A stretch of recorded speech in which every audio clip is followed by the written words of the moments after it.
എന്ന് ചോദിച്ചാൽ പുസ്തകങ്ങൾ എന്ന് പറയുന്നത് ഒരു സാംസ്കാരിക വ്യവഹാര രൂപം കൂടിയാണ്.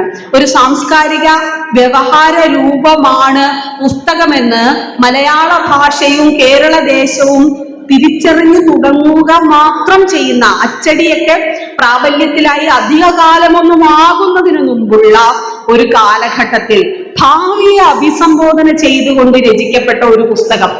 അത് പദ്ധതികൾ നമുക്കുണ്ട്. പക്ഷേ കൾച്ചറൽ ക്രിറ്റിസിസം എന്ന് പറയുന്നത്, സാംസ്കാരിക വിമർശനം എന്ന് പറയുന്നത് ആളുകൾ കൈവയ്ക്കാൻ അല്പം ഭയപ്പെടുന്ന മേഖലയാണ്.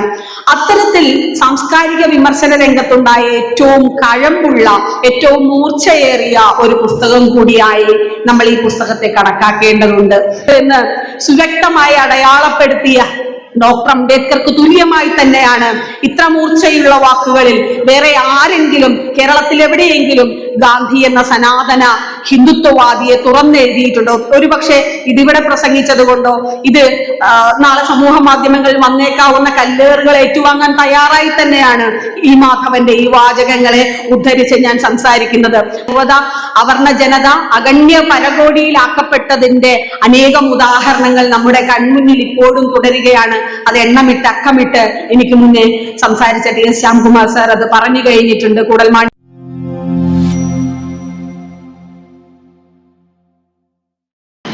പ്രിയപ്പെട്ടവരെ,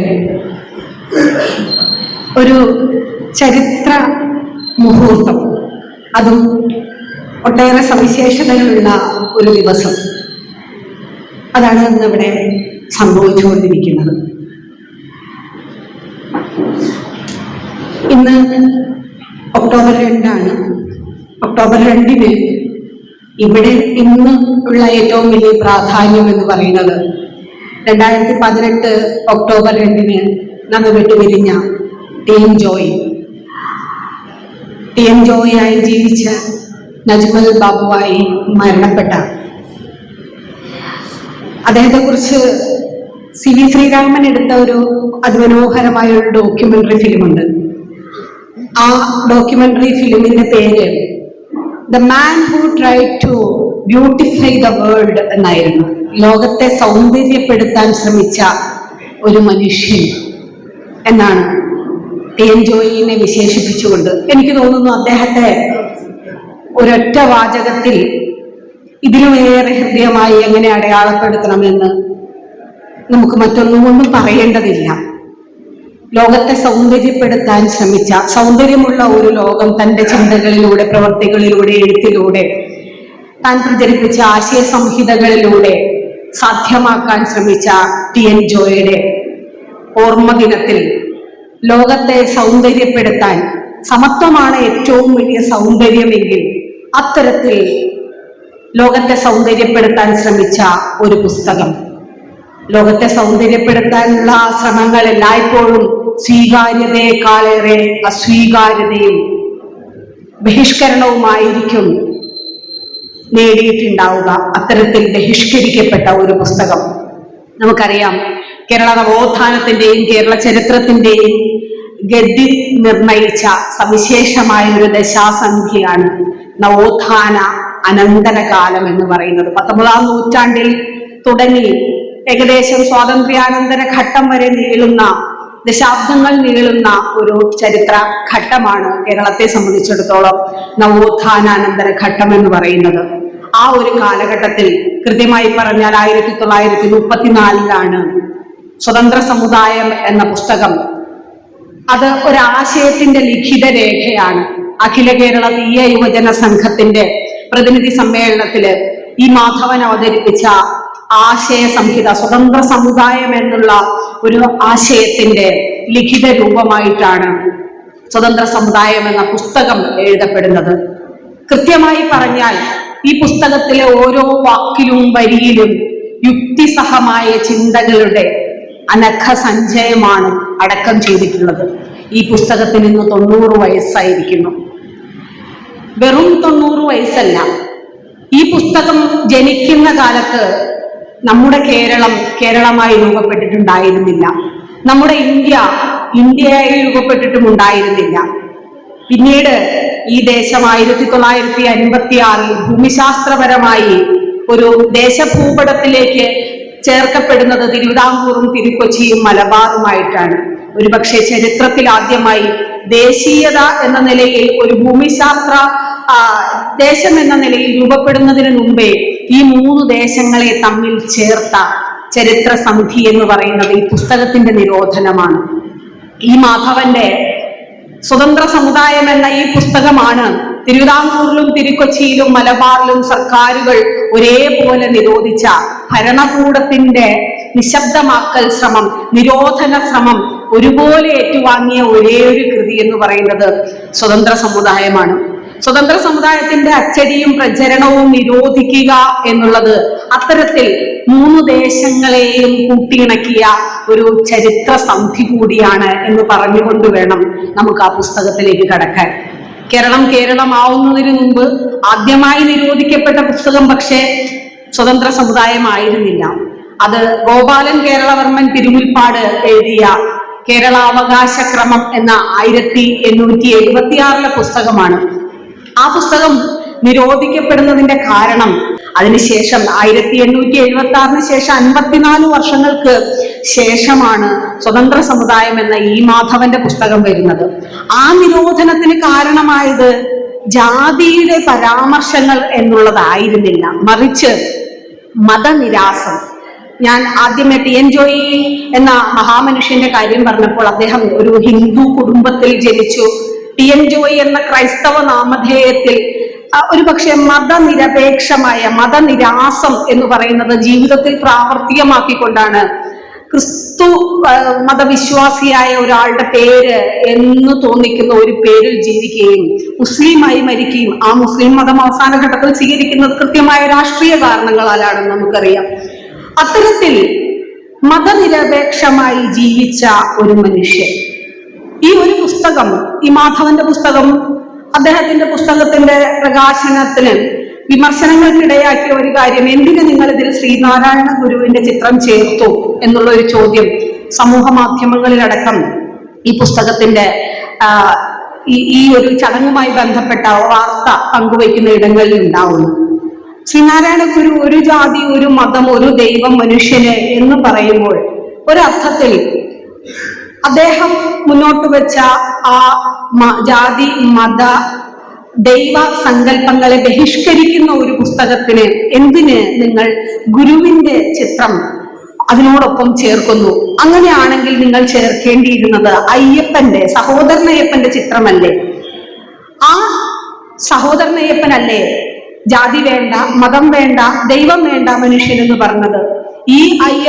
ഈ മാധവന്റെ പുസ്തകത്തില് അയ്യപ്പന്റെ തത്വശാസ്ത്രമാണ് യഥാർത്ഥത്തിൽ സ്വീകാര്യമായിരിക്കുന്നത്. അത് ശരിയുമാണ്.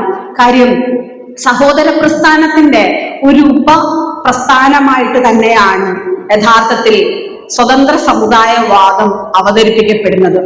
ഈ സ്വതന്ത്ര സമുദായവാദത്തില് ജാതികളുടെ യുക്തിരാഹിത്യം അല്ലെങ്കിൽ ഈ ജാതീയത എവിടെയാണ് അടിസ്ഥാനപ്പെടുത്തിയിരിക്കുന്നത് എന്നുള്ളതിനെ കൃത്യമായിട്ട് അത് വിരൽ ചൂണ്ടുന്നത് മതങ്ങളുടെ യുക്തിരാഹിത്യത്തിലേക്കാണ്. പ്രത്യേകിച്ച് അദ്ദേഹം എടുത്തു പറയുന്നു, അവർണ ജനങ്ങളുടെ സ്വതന്ത്ര അസ്തിത്വത്തിനും അന്തസ്സോടുകൂടിയ ജീവിതത്തിനും വിലങ്ങുതടിയാകുന്ന, വിലക്കായി നിലകൊള്ളുന്ന, വിധേയരാക്കി അവരെ നിലകൊള്ളാൻ ശ്രമിക്കുന്ന ആ പ്രത്യയശാസ്ത്രം എന്ന് പറയുന്നത് സവർണ സാംസ്കാരിക ദേശീയതയിൽ അടിയുറച്ച ഹിന്ദുത്വം എന്ന് പറയുന്ന, ഹിന്ദു മതവും ഹിന്ദുത്വവും രണ്ടും രണ്ടാണ് എന്നുള്ളത്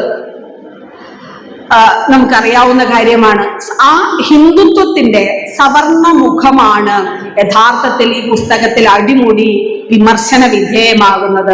പുസ്തകം എന്ന് പറയുന്നത്, നമ്മൾ എന്തുകൊണ്ടൊരു പുസ്തകം പുനഃപ്രസിദ്ധീകരണത്തിന് വിധേയമാക്കുന്നു എന്ന് ചോദിച്ചാൽ, പുസ്തകങ്ങൾ എന്ന് പറയുന്നത് ഒരു സാംസ്കാരിക വ്യവഹാര രൂപം കൂടിയാണ്. ഒരു സാംസ്കാരിക വ്യവഹാര രൂപമാണ് പുസ്തകമെന്ന് മലയാള ഭാഷയും കേരള ദേശവും തിരിച്ചറിഞ്ഞു തുടങ്ങുക മാത്രം ചെയ്യുന്ന, അച്ചടിയൊക്കെ പ്രാബല്യത്തിലായി അധികകാലമൊന്നും ആകുന്നതിനു മുമ്പുള്ള ഒരു കാലഘട്ടത്തിൽ ഭാവിയെ അഭിസംബോധന ചെയ്തുകൊണ്ട് രചിക്കപ്പെട്ട ഒരു പുസ്തകം, അത് 90 വർഷങ്ങൾക്ക് ശേഷം വർത്തമാനകാലത്ത് ചരിത്രത്തിൽ എഴുതപ്പെട്ട ഒരു പുസ്തകം വർത്തമാനകാലത്ത് ഇനിയും അഭിസംബോധന ചെയ്യേണ്ട ഭാവിയെ മുൻനിർത്തി നാം ചർച്ചയ്ക്കെടുക്കുകയാണ്. പുനഃപ്രസിദ്ധീകരണത്തിന് വിധേയമാക്കുകയാണ്. എന്താണ് അത്രയും പ്രസക്തി ഈ ഒരു പുസ്തകത്തിനുള്ളത് എന്നുള്ള ചോദ്യമാണ് നമുക്ക് മുന്നിൽ ഉണ്ടാവുന്നത്. അതിന് നമ്മൾ പൊതുസമൂഹത്തോടും നമ്മോട് തന്നെയും മറുപടി പറയേണ്ടതുണ്ട്. സ്വതന്ത്ര സമുദായം എന്ന് പറയുന്ന പുസ്തകം വിഭാവനം ചെയ്യുന്ന ആധുനിക പൗര സമൂഹമാണ് നമ്മൾ എന്നുള്ളതാണ് നമ്മൾ ആ പുസ്തകം ചർച്ചയ്ക്കെടുക്കേണ്ട ഉത്തരവാദിത്വമുള്ളവരായി മാറുന്നത്. ഈ പുസ്തകം എഴുതപ്പെട്ട കാലത്ത് നമുക്കറിയാം, കേരള നവോത്ഥാനത്തിന്റെയും ആധുനികതയുടെയും ഒക്കെ സവിശേഷ ദശാസന്ധിയിൽ വെച്ചാണ് ജാതി ശരീരങ്ങളായി മാത്രം കണക്കാക്കപ്പെട്ടിരുന്ന മനുഷ്യനെ സ്വതന്ത്ര പൗരൻ എന്ന നിലയില് സ്വതന്ത്ര അസ്തിത്വവും ബോധനിർമ്മിതിയും ഒക്കെ സാധ്യമാകുന്ന പൗരർ എന്ന പുതിയ സംബോധനയില് അഭിസംബോധന ചെയ്തുകൊണ്ടാണ് ഈ പുസ്തകം വായനക്കാരായ നമ്മൾ ഓരോരുത്തരോടും സംസാരിച്ചത്. അതൊരു പുതുമ തന്നെയായിരുന്നു. 1922 സ്വതന്ത്ര സമുദായത്തിന് കേവലം 12 വർഷം മുമ്പ് ആശാൻ ചണ്ടാല ഭിക്ഷുകി എഴുതുമ്പോൾ ചണ്ടാല ഭിക്ഷുകിയിൽ അദ്ദേഹം ജാതി കേരളത്തോട് ചോദിക്കുന്ന ഒരു ചോദ്യമുണ്ട്. ആ ജാതി രക്തത്തിലുണ്ടോ, അസ്ഥിമജ്ജ ഇതുകളിലുണ്ടോ എന്നൊരു ചോദ്യം ചോദിക്കുന്നുണ്ട്. അത് ജാതി കേരളത്തെ വിറപ്പിച്ച ഒരു ചോദ്യമായിരുന്നു. ഈ ജാതി എവിടെയാണ് സ്ഥിതി ചെയ്യുന്നത്? നിങ്ങളുടെ രക്തത്തിലാണോ, അസ്ഥിയിലാണോ, മജ്ജയിലാണോ? എവിടെയാണ് ജാതി കുടികൊള്ളുന്നത് എന്ന് ചണ്ടാല ഭിക്ഷുകിയിൽ കുമാരനാശാൻ ചോദിച്ച ചോദ്യം തിരുവിതാംകൂറിലെ സവർണ ഹൈന്ദവ മേധാവിത്വത്തോടുകൂടി ചോദിച്ച ചോദ്യമായിരുന്നു. അത് കേവലം ബുദ്ധനും ചണ്ടാല ഭിക്ഷുകിക്ക് ബൗദ്ധ ധർമ്മം ഉപദേശിച്ചു കൊടുത്ത ബുദ്ധനും രാജാവും തമ്മിലുള്ള ചോദ്യോത്തരങ്ങളിൽ വരുന്ന കേവല ചോദ്യം മാത്രമായിരുന്നില്ല എന്നുള്ളത് അവിടെ നിൽക്കട്ടെ. സ്വതന്ത്ര സമുദായത്തിലൂടെ ആ ചോദ്യത്തിന്, ആശാൻ ചോദിച്ച ചോദ്യത്തിന് ഈ മാധവൻ മറുപടി പറയുന്നുണ്ട് എന്നുള്ളതാണ് പ്രസക്തമായ കാര്യം. ഈ ജാതി കുടികൊള്ളുന്നത് മതത്തിലാണ് എന്നാണ് അദ്ദേഹം ചൂണ്ടിക്കാട്ടിയത്. ഈഴവരെ അവർണരെ സംബന്ധിച്ചിടത്തോളം ആ മതം ഏതാണ്? അത് ഹിന്ദു മതമാണ്. ജനനത്തെ ആസ്പദമാക്കി മനുഷ്യനെ ഉന്നതനെന്നും അധമനെന്നും മധ്യമനെന്നും ഒക്കെ വേർതിരിച്ച് ചിട്ടപ്പെടുത്തിയ ഗ്രേഡഡ് ഇനീക്വാലിറ്റി എന്ന് ഡോക്ടർ അംബേദ്കർ സംബോധന ചെയ്യുന്ന ഹൈറാർക്കിയലായിട്ട് മനുഷ്യനെ സനാതന ഹിന്ദുത്വം എന്നുള്ള അവരുടെ പ്രത്യയശാസ്ത്രത്തെ അടിസ്ഥാനപ്പെടുത്തിയിട്ട് ജാതീയതയുടെയും സകല വിവേചനങ്ങളുടെയും ആധാരമായി സൃഷ്ടിക്കപ്പെട്ട ആ ജാതി ഹിന്ദുത്വത്തെയാണ് ഈ മാധവൻ അതിനുള്ള ഉത്തരമായിട്ട് മുന്നോട്ട് വെക്കുന്നത്. അദ്ദേഹം കൃത്യമായി പറയുന്നുണ്ട്, നിങ്ങൾക്ക് ആരോടാണ് പടപൊരുതേണ്ടി വരുന്നത്? ഈ മണ്ണിൽ കൂടി സ്വതന്ത്രമായി നടക്കാനും കുളത്തിലിറങ്ങി കുളിക്കാനും സ്കൂളിൽ കയറി പഠിക്കാനും നീതി തേടി കോടതികളിൽ പോയിട്ട് നീതി വാങ്ങാനും നിങ്ങൾക്ക് തടസ്സമായി നിൽക്കുന്നത് ആരാണ്? അത് ഇതര സമുദായങ്ങളല്ല, മറിച്ച് നിങ്ങൾക്ക് നിങ്ങളുടെ പൂർവികർക്ക് അതിനോടെല്ലാം എതിരിടേണ്ടി വന്നത് ഹിന്ദുത്വ അടിമത്തത്തോടാണ്. ഹിന്ദുത്വം മുന്നോട്ട് വെക്കുന്ന അടിമത്തത്തോടാണ് നിങ്ങൾ പരാജിതരായി പിൻവാങ്ങേണ്ടി വന്നത്. അതിനെല്ലാം നിങ്ങൾക്ക് പോരാടേണ്ടി വന്നത് ഹിന്ദുത്വത്തോട് തന്നെയാണ് പോരാടേണ്ടി വന്നത്. ഇതേ ആശയമാണ് മുൻപ് ഡോക്ടർ ടി.എസ്. ശ്യാംകുമാർ സൂചിപ്പിച്ചു. ഡോക്ടർ അംബേദ്കർ അനിഹിലേഷൻ ഓഫ് കാസ്റ്റിലും ഈ ആശയഗതി മുന്നോട്ട് വെക്കുന്നത് ഹിന്ദു മതത്തിന്റെ ഉള്ളിലാണ് നിങ്ങൾ വരുന്നതെന്ന് അവർണ ജനവിഭാഗങ്ങളെ ആകെ തെറ്റിദ്ധരിപ്പിക്കുകയും കൃത്രിമമായി രൂപീകരിച്ചെടുത്ത ഒരു ഹിന്ദു ഭൂരിപക്ഷത്തിലൂടെ അധികാര സ്ഥാപനം നടത്തുകയും അത് നിലനിർത്താൻ ശ്രമിക്കുകയും ചെയ്യുന്ന ഹൈന്ദവ യുക്തി RSS ഉൾപ്പെടെ സംഘപരിവാർ പ്രത്യയശാസ്ത്രം പിന്തുടരുന്ന ആളുകൾ മുന്നോട്ട് വെക്കുന്ന ഈ കപട ഹിന്ദുത്വ ഭൂരിപക്ഷ സൃഷ്ടിക്ക് വേണ്ടി ഉണ്ടാക്കിയ ഈ ഒരു ഹിന്ദുത്വ സംയോജനത്തിൽ വീണുപോയവരാണ് നമ്മൾ അവർണർ എന്നുള്ള പ്രഖ്യാപനമാണ് ആദ്യത്തെ അധ്യായത്തിൽ തന്നെ ചരിത്രം ആ വാക്കുകളിലൂടെ അവർണർ ഹിന്ദുക്കളല്ല എന്ന് പറയുന്നത് പോലെ ഈഴവർ ഹിന്ദുക്കളല്ല എന്നുള്ള കുറച്ചുകൂടി വിശാലമായ അർത്ഥത്തിൽ അവർണരും ഹിന്ദുക്കളായിരുന്നില്ല. അവർണരെ ഒരു കാലത്തും വർണ്ണവ്യവസ്ഥയുടെ ഭാഗമായി ഉൾപ്പെടുത്തിയിരുന്നില്ല എന്നുള്ളത് നമുക്കറിയാം. ചാതുർവർണ്ണ സിദ്ധാന്തത്തിന്റെ വ്യവസ്ഥാപിതമായിട്ടുള്ള ഘടനയ്ക്കുള്ളിൽ 4 ജാതികൾ മാത്രമേ വരുന്നുള്ളൂ എന്നുള്ളത് എനിക്ക് മുന്നേ സംസാരിച്ച ശ്യാംകുമാർ സാർ അത് വളരെ വ്യക്തമായി പറഞ്ഞിട്ടുണ്ട്. 1955 ഈ പുസ്തകത്തിന്റെ രചനയ്ക്ക് 20 വർഷത്തിന് ശേഷം riddles of Hinduism riddles in Hinduism എന്ന് പറയുന്ന ഹിന്ദുമതത്തിലെ പ്രഹേളികകൾ ഡോക്ടർ അംബേദ്കർ എഴുതുമ്പോഴേക്കും അതിന്റെ മലയാളം പതിപ്പുകൾ വളരെ വേഗത്തിൽ വിറ്റഴിക്കപ്പെട്ട ഒരു നാടാണ് കേരളം. അത്തരത്തിൽ റിഡിൽസ് ഇൻ ഹിന്ദുയിസത്തിലെ ഹിന്ദുമതത്തിലെ പ്രഹേളികകളെ സ്വീകരിക്കാൻ പാകത്തിൽ ഈ പുസ്തകം എന്തു സ്വാധീനമാണ് കേരള സാമൂഹ്യ അന്തരീക്ഷത്തിൽ ചെലുത്തിയതെന്നുള്ള ചോദ്യം പലയിടങ്ങളിൽ നിന്നും ഉയരുന്നുണ്ട്. പ്രത്യക്ഷത്തിൽ മത ബഹിഷ്കരണത്തിലേക്ക്, അല്ലെങ്കിൽ ഡോക്ടർ അംബേദ്കർ ലക്ഷക്കണക്കിന് അനുയായികളോടൊപ്പം ബുദ്ധമതം സ്വീകരിച്ചതുപോലെയോ ഹൈന്ദവ മതത്തെ ബഹിഷ്കരിച്ചതുപോലെയോ ഒരു കൂട്ടായ മതബഹിഷ്കരണ യത്നത്തിനൊന്നും ഈ പുസ്തകം വഴിതെളിച്ചിട്ടില്ലായിരിക്കാം. പക്ഷേ ബോധ പിറവി എന്ന് പറയുന്ന ഇടത്ത് ഒട്ടനേകം മനുഷ്യരുടെ ചിന്തകളെ പുതുക്കി പണിയുന്നതിൽ ഈ പുസ്തകം വിപ്ലവാത്മകമായ സ്വാധീനം ചെലുത്തിയിട്ടുണ്ടെന്ന് പിന്നീട് അവരുടെ അനുഭവക്കുറിപ്പുകളിൽ പല രാഷ്ട്രീയ നേതാക്കൾ, സാമൂഹ്യ നേതാക്കൾ ഒക്കെ അവരുടെ ഓർമ്മക്കുറിപ്പുകളിലും ആത്മകഥകളിലും ഒക്കെ രേഖപ്പെടുത്തിയിട്ടുണ്ട്. ഇത്തരത്തിൽ ഹിന്ദുത്വത്തിലെ പ്രഹേളികകളെ മലയാളിക്ക് ആദ്യം പരിചയപ്പെടുത്തി കൊടുത്ത എല്ലാത്തരം പരിഷ്കരണ ശ്രമങ്ങൾക്കും എതിർ നിൽക്കുന്ന ഒന്നാണ് ഹിന്ദുത്വം എന്നുള്ള കൃത്യമായിട്ടുള്ള വസ്തുനിഷ്ഠമായ യുക്തിസഹമായ ആ രണ്ടു വാചകങ്ങളും പ്രത്യേകം ശ്രദ്ധിക്കേണ്ടതുണ്ട്. യുക്തിസഹമല്ലാത്തതോ വസ്തുനിഷ്ഠമല്ലാത്തതോ ആയ ഒരു വാക്കോ വരിയോ ഈ പുസ്തകത്തിലില്ല. റിഡിൽസ് ഇൻ ഹിന്ദുയിസം നിരോധിക്കപ്പെട്ടു. അതേ കാരണങ്ങളാൽ തന്നെയാണ് 20 പതിറ്റാണ്ട് മുമ്പ് നമ്മുടെ ഈ മാധവന്റെ സ്വതന്ത്ര സമുദായവും നിരോധിക്കപ്പെട്ടത്. ഈ മലയാള ഭാഷയിൽ ഇത്ര മൂർച്ചയോടുകൂടി സത്യസന്ധമായിട്ട് സ്വതന്ത്ര സമുദായം നടത്തിയ സനാതന ഹിന്ദുത്വ വിമർശനത്തോളം കനമുള്ള മൂർച്ചയുള്ള ഓരോ പോയിന്റുകളെയും സനാതന ഹിന്ദുത്വം കെട്ടുകഥകളിലും ഐതിഹ്യങ്ങളിലും പൊതിഞ്ഞു പറഞ്ഞിട്ടുള്ള എല്ലാ പ്രഹേളികകളെയും അഴിച്ചു കളയാൻ മാത്രം മൂർച്ചയുള്ള സാംസ്കാരിക വിമർശനം, ഇത് കൾച്ചറൽ ക്രിറ്റിസിസം എന്ന് പറയുന്ന തരത്തിലുള്ള പുസ്തകങ്ങൾ നമുക്ക് ഒട്ടനവധി വിമർശന പദ്ധതികൾ നമുക്കുണ്ട്. പക്ഷേ കൾച്ചറൽ ക്രിറ്റിസിസം എന്ന് പറയുന്നത്, സാംസ്കാരിക വിമർശനം എന്ന് പറയുന്നത് ആളുകൾ കൈവയ്ക്കാൻ അല്പം ഭയപ്പെടുന്ന മേഖലയാണ്. അത്തരത്തിൽ സാംസ്കാരിക വിമർശന രംഗത്തുണ്ടായ ഏറ്റവും കഴമ്പുള്ള, ഏറ്റവും മൂർച്ചയേറിയ ഒരു പുസ്തകം കൂടിയായി നമ്മൾ ഈ പുസ്തകത്തെ കണക്കാക്കേണ്ടതുണ്ട്. അദ്ദേഹം പറയുന്നത് മതപരിഷ്കരണത്തിൽ ഡോക്ടർ അംബേദ്കറും ഈ മാധവനും തമ്മിൽ ഒട്ടനേകം ഘടകങ്ങളിൽ, ഒട്ടനേകം ആശയഗതികളിൽ പരസ്പര സാമ്യമുള്ളവരാണ്. അതുകൊണ്ടുകൂടിയാകാം ഈ പുസ്തകത്തിലേക്കും ഈ മാധവൻ എന്ന ഭീഷണാശാലിയായ മനുഷ്യന്റെ ചിന്താ പദ്ധതിയിലേക്കും നമ്മൾ അത്യധികം ആകർഷിക്കപ്പെടുന്നത്. ഈ രണ്ട് ദേശങ്ങളിൽ, രണ്ട് കാലങ്ങളിൽ ജീവിച്ചിരുന്ന മനുഷ്യർ തമ്മിലുള്ള ആശയപരമായിട്ടുള്ള സമതയുടെ സാമ്യം കൂടിയാണ് നമ്മളെ അത്തരത്തിലുള്ള ഒരു താല്പര്യത്തിലേക്ക് എത്തിക്കുന്നത്. മതപരിഷ്കരണത്തിലൂടെ നവോത്ഥാനം സാധ്യമാകുമെന്ന് വിശ്വസിച്ചിരുന്ന ഒരു സാമൂഹ്യ അന്തരീക്ഷത്തിലാണ് ഈ മാധവൻ ഈ പുസ്തകം എഴുതുന്നത്. നമ്മുടെ വിധി ഭട്ടതിരിപ്പാട് ഉൾപ്പെടെയുള്ളവർ ഘോഷാബഹിഷ്കരണവും ബാല്യവിവാഹ നിരോധനവും വിധവാ വിവാഹ നിരോധനവും ഒക്കെ നടത്തി തന്റെ സമുദായത്തെ പുതിയ കാലത്തിനോടൊപ്പം ചേർക്കാനുള്ള ശ്രമങ്ങൾ നടക്കുന്നു. അതേപോലെ സവർണ സമുദായങ്ങളിലെല്ലാം ആഭ്യന്തര പരിഷ്കരണങ്ങൾ നടക്കുന്നു. പക്ഷേ ഇത്തരത്തിൽ ആഭ്യന്തരമോ ബാഹ്യമോ ആയ പരിഷ്കരണങ്ങൾ കൊണ്ട് മെച്ചപ്പെടുത്തി നന്നാക്കിയെടുക്കാവുന്ന ഒന്നായി ഹിന്ദുത്വത്തെ, ഹിന്ദുമതത്തെ കാണേണ്ടതില്ല. അത് ബഹിഷ്കരിക്കുക എന്നുള്ളത് തന്നെയാണ് ഏറ്റവും കൃത്യമായ വഴി എന്ന് തനിക്കെതിരെ വന്നേക്കാവുന്ന എല്ലാ വാദങ്ങളെയും, എല്ലാ എതിർപ്പുകളെയും മുൻകൂട്ടി കണ്ടുകൊണ്ട് തന്നെ ഭയരഹിതനായി വിളിച്ചു പറഞ്ഞ ഒരാൾ കൂടിയായിരുന്നു ഈ മാധവൻ എന്ന് പറയുന്നത്. ഇതിനും ഡോക്ടർ അംബേദ്കറുടെ ആശയഗതിയുമായിട്ട് അപാരമായ സാമ്യമുണ്ട്. ഡോക്ടർ അംബേദ്കർ പറയുന്നുണ്ട്, ഹിന്ദുമതം എന്ന് പറയുന്നത് അഴുക്കുവെള്ളം കെട്ടിക്കിടക്കുന്ന ഒരു ജലാശയമാണ്.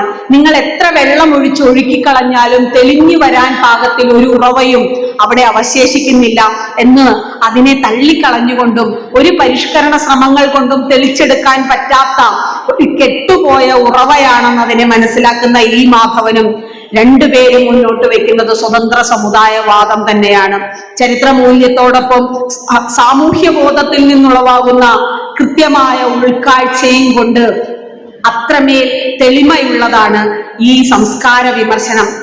ഈ പുസ്തകത്തിലൂടെ മുന്നോട്ട് വയ്ക്കപ്പെടുന്ന ഈ അമൂല്യ ഗ്രന്ഥത്തിലെ ഓരോ അധ്യായത്തിലും മതബൗദ്ധികമായിട്ടുള്ള ഘടനയെ നൂറ്റാണ്ടുകൾ കൊണ്ട് തന്ത്രപരമായി നിർമ്മിക്കപ്പെട്ട സാധ്യമായ നീതീകരണങ്ങളും കെട്ടുകഥകളും കുത്തിച്ചെലുത്തി സവർണ സാംസ്കാരിക ദേശീയതയും ബ്രാഹ്മണ പുരോഹിത അധികാരവർഗങ്ങളും സുസ്ഥിരമാക്കാൻ ശ്രമിച്ചിട്ടുള്ള സനാതന ഹിന്ദുത്വത്തെ അവർ നടത്തിയ കഠിന ശ്രമങ്ങളെയെല്ലാം വാക്കുകളുടെ മൂർച്ചയേറിയ ഇടങ്ങൾ കൊണ്ട് കുത്തിക്കീറിക്കളയുക, അതുകൊണ്ട് ഇനി ഒരു പ്രയോജനവും ഇല്ലാത്ത വിധത്തിൽ അസ്തപ്രഭമാക്കുകയാണ് യഥാർത്ഥത്തിൽ ഈ പുസ്തകം ചെയ്യുന്നത്.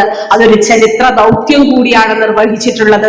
ഹിന്ദുത്വ വിമർശനത്തിൽ മാത്രമല്ല കേട്ടോ ബാബാ സാഹബ് ഡോക്ടർ അംബേദ്കർ ഈ മാധവനും സമന്മാരായിട്ട് ഞാൻ കണ്ടിട്ടുള്ളത്. അതിൽ ഗാന്ധി വിമർശനത്തിന് വലിയ പങ്കുണ്ട്, ബുദ്ധമത പ്രതിപത്തിയിൽ വലിയ പങ്കുണ്ട്, ബ്രാഹ്മണാധികാര വ്യവസ്ഥയോട് പുലർത്തിയിരുന്ന എതിർപ്പ്, അതുപോലെ വൈജ്ഞാനികതയെ വിമോചനായുധമായി കാണണമെന്ന് വാദിച്ചവരാണ് ഈ മാധവനും ബാബാ സാഹേബ് ഡോക്ടർ അംബേദ്കറും. ഇങ്ങനെ അംബേദ്കർ പ്രത്യയശാസ്ത്രവും ഈ മാധവന്റെ സ്വതന്ത്ര സമുദായ പ്രത്യയശാസ്ത്രവും പരസ്പരം ചേർന്ന് നിൽക്കുന്ന അനേകം ഘടകങ്ങളുണ്ട്. അതുമാത്രമല്ല, അംബേദ്കറെ തന്നെ നേരിട്ട് പല ഘട്ടങ്ങളിലും ഈ പുസ്തകത്തിൽ അദ്ദേഹം ഉദ്ധരിക്കുന്നുണ്ട്. അതിൽ നിന്ന് നമുക്ക് മനസ്സിലാക്കേണ്ട കാര്യം, ദേശീയ തലത്തിൽ ജനാധിപത്യത്തിന്റെ അങ്കുരണങ്ങൾ വന്നു തുടങ്ങുന്നു, ദേശം തന്നെ രൂപീകരണത്തിന്റെ ഘട്ടത്തിലേക്ക് കടക്കുന്നു. അതിന്റെ ആദ്യാങ്കുരങ്ങൾ പോലും, അതിന്റെ ആശയാവലികൾ പോലും സ്വാംശീകരിച്ചെടുക്കാൻ പാകത്തിലുള്ള ഒരു പ്രത്യയശാസ്ത്ര സ്ഥൈര്യം അതേ കാലഘട്ടത്തിൽ തന്നെ കേരളീയ സമൂഹത്തിലെ ഒരു യുവാവിന് ഉണ്ടായിരുന്നു എന്നുള്ളത് നമുക്ക് വലിയ പ്രത്യാശ നൽകുന്ന ഒരു കാര്യമാണ്. ആ ഒരു പ്രത്യയശാസ്ത്ര സ്ഥൈര്യത്തിലേക്ക് കേരളത്തിലെ ആധുനിക യുവത ഉണർത്തെണീക്കേണ്ടതുണ്ട് എന്നുകൂടിയാണ് 90 വർഷങ്ങൾക്കിപ്പോഴും ചർച്ചയ്ക്കെടുക്കേണ്ടുന്ന ഒരു പുസ്തകം എന്ന നിലയിൽ ഈ പുസ്തകം നമ്മളെ ഓർമ്മിപ്പിക്കുന്നത്. ഇന്ന് ഗാന്ധി ജയന്തി കൂടിയാണ്. ഇന്ത്യൻ ജനതയുടെ മുഴുവൻ ആരാധനാപാത്രമായി ഗാന്ധി നിറഞ്ഞു നിന്നിരുന്ന ഒരു കാലത്ത് യുക്തിയധിഷ്ഠിതമായ വസ്തുതാപരമായ ഗാന്ധി വിമർശനം ചെയ്യുക എന്നത് അപാര ധൈര്യമുള്ള ധിഷണാശാലികൾക്ക് മാത്രം സാധ്യമായിരുന്ന ഒരു കാലത്ത് അത് ചെയ്ത ഒരാൾ കൂടിയാണ് ഈ മാധവൻ എന്ന് പറയുന്നത്. ഗാന്ധിയെ കുറിച്ച് അദ്ദേഹം പറയുന്ന വളരെ ലളിതമായ എന്നാൽ ഗാന്ധി എന്ന സനാതന ധർമ്മ പരിപാലകന്റെ മുഖം വെളിപ്പെടുത്തി തരുന്ന ഒരു വാചകമുണ്ട്. അത് ഞാൻ ഉദ്ധരിക്കാം. ഇങ്ങനെയാണ്: ഗാന്ധി അറിഞ്ഞോ അറിയാതെയോ പാടി നടക്കുന്നത് മതമാഹാത്മ്യമാണ്. അന്ധവിശ്വാസികളായ ബഹുലക്ഷം ജനങ്ങളെയും തീയിൽ ചാടിച്ചു പൊള്ളിക്കുകയാണ്.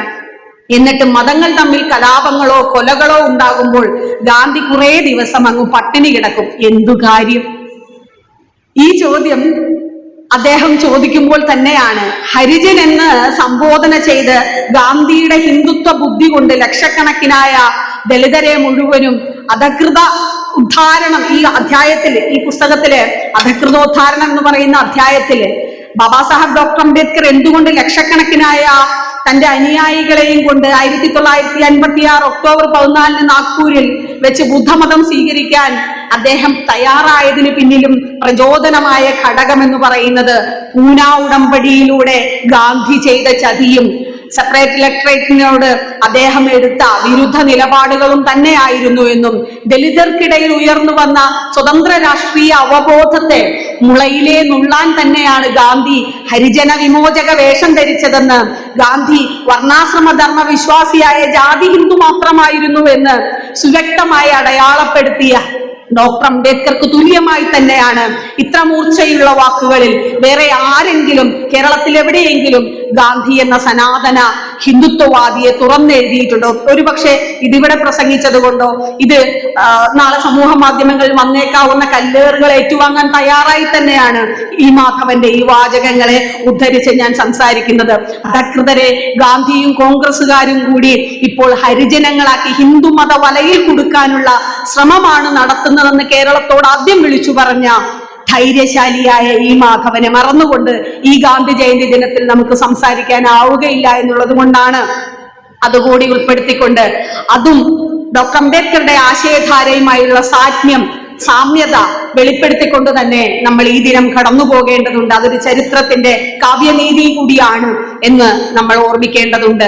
ഒക്ടോബർ 2 എന്ന് പറയുന്ന ദിവസത്തിന് അങ്ങനെ കൂടി ഒരു പ്രാധാന്യം ഇരിക്കട്ടെ. എത്ര നൂറ്റാണ്ടുകൾ കഴിഞ്ഞാലും അനീതികൾ ചോദ്യം ചെയ്യപ്പെടുക തന്നെ ചെയ്യുമെന്നുള്ള ഓർമ്മപ്പെടുത്തൽ കൂടിയാണിത്. മറ്റൊന്ന്, മതപരിവർത്തനം സംബന്ധിച്ച് അദ്ദേഹം മുന്നോട്ട് വയ്ക്കുന്ന, ഇ മാധവൻ മുന്നോട്ട് വയ്ക്കുന്ന വിഷയങ്ങൾ ഇക്കാലത്ത് ഏറ്റവും പ്രസക്തിയുള്ള ഒരു വിഷയമാണ്. ഉത്തർപ്രദേശിലും ഛത്തീസ്ഗഡിലും ജാർഖണ്ഡിലും ഒഡീഷയിലും മധ്യപ്രദേശിലും ഗുജറാത്തിലും ഹരിയാനയിലും അടക്കം 9 ഇന്ത്യൻ സംസ്ഥാനങ്ങളിൽ മതപരിവർത്തന നിരോധന നിയമം ഇതിനോടകം പ്രാബല്യത്തിൽ വന്നു കഴിഞ്ഞിട്ടുണ്ട്. ഈ മതപരിവർത്തന നിരോധന നിയമത്തില് മതപരിവർത്തന വിധേയനായ ആളുകളുടെ രക്തബന്ധുക്കൾക്ക് മാത്രമാണ് ഈ മതപരിവർത്തനത്തിനെതിരായി കോടതിയിൽ പോകാനായിട്ട്, നിയമപരിഹാരം തേടാനായിട്ട് അവകാശമുള്ളതെന്ന് ഈ ബില്ലിൽ തന്നെ, ഈ നിയമത്തിൽ തന്നെ പറയുന്നുണ്ട്. പക്ഷേ ഈ സംസ്ഥാനങ്ങളിലൊക്കെ നിരന്തരം ഈ മതപരിവർത്തന വിഷയം കോടതികളിലേക്ക് എത്തുമ്പോൾ അവിടെയെല്ലാം പരാതിക്കാരായി വരുന്നത് സവർണ ഹിന്ദു മത സംഘടനകളാണ്. അപ്പൊ നമുക്ക് മനസ്സിലാകും, ഈ മാധവൻ ഇതേ കാര്യം 90 വർഷങ്ങൾക്ക് മുമ്പ് എഴുതിയ പുസ്തകത്തിൽ പറഞ്ഞിട്ടുണ്ട്. ഇവിടെ ഏതെങ്കിലും ഒരു അവർണൻ അല്ലെങ്കിൽ ഏതെങ്കിലും ഒരു ഈഴവ സമുദായത്തിൽപ്പെട്ടതോ അവർണ സമുദായത്തിൽപ്പെട്ടതോ ആയ ആളുകൾ അവരുടെ വിമോചനാർത്ഥം മതപരിവർത്തനം നടത്തി കഴിഞ്ഞാൽ ഇവിടെ മുഴുവൻ പ്രശ്നമുണ്ടാക്കുന്നത് സനാതന ഹിന്ദു മതസ്ഥരായിട്ടുള്ള ആളുകളാണ്. 90 വർഷം മുമ്പും ഇപ്പോഴും ഈ സാഹചര്യങ്ങൾ തമ്മിൽ ഒരു മാറ്റവുമില്ല. അത് തന്നെയാണ് ഹിന്ദുത്വ ഭൂരിപക്ഷ നിർമ്മിതിയുടെ ഭാഗമായി RSS ഖർവാപ്പസിയിലൂടെയും ശുദ്ധിപ്രസ്ഥാനത്തിലൂടെയും ഒക്കെ ഈ മതപരിവർത്തന നിരോധന നിയമത്തിന്റെയും കൂടെ പിൻബലത്തിൽ ഇപ്പോൾ പ്രവർത്തിപ്പിച്ചുകൊണ്ടിരിക്കുന്ന സവർണ സാംസ്കാരിക ദേശീയതയുടെ സംഘപരിവാർ പ്രത്യയശാസ്ത്രത്തെ അതിന്റെ തുടക്കകാലത്ത്, അതുണ്ടായ കാലത്തെ എതിർത്ത് കൃത്യമായി അതിന്റെ പൊള്ളത്തരങ്ങളെ ഹിന്ദു ഭൂരിപക്ഷ നിർമ്മിതിയുടെ ആയുധമാണ് ഈ മതപരിവർത്തന വിരുദ്ധരായിട്ടുള്ള സവർണ സാംസ്കാരിക ദേശീയതയുടെ വക്താക്കളുടെ വാദം എന്നുള്ള തുറന്നു പറച്ചിൽ അന്നേ നടത്തിയ മനുഷ്യനെ ഈ RSS എന്ന് പറയുന്ന സവർണ പ്രത്യയശാസ്ത്രത്തിന്റെ 100ാം വാർഷികത്തിലെങ്കിലും നമ്മൾ തിരിച്ചറിയുക എന്നുള്ളതും ഒരു ചരിത്ര ദൗത്യമാണ്. ഇനി ആത്മീയ ഭാരതം എന്ന അനേകം അധ്യായങ്ങൾ, 35ഓളം അധ്യായങ്ങൾ ബാബാ സാഹബ് റിഡിൽസ് ഇൻ ഹിന്ദുയിസത്തിൽ എങ്ങനെയാണോ ആ അധ്യായങ്ങളെ ക്രമപ്പെടുത്തിയിട്ടുള്ളത്, അതുപോലെ ഹിന്ദു മതത്തിലെ പ്രഹേലികളെ ഒന്നൊന്നായി അരിച്ചു കളയുന്ന അനേകം അധ്യായങ്ങൾ ഉണ്ടെങ്കിലും ഇതിൽ ഏറ്റവും പ്രസക്തമായി എനിക്ക് തോന്നിയത് ആത്മീയ ഭാരതം എന്നുള്ള അധ്യായമാണ്.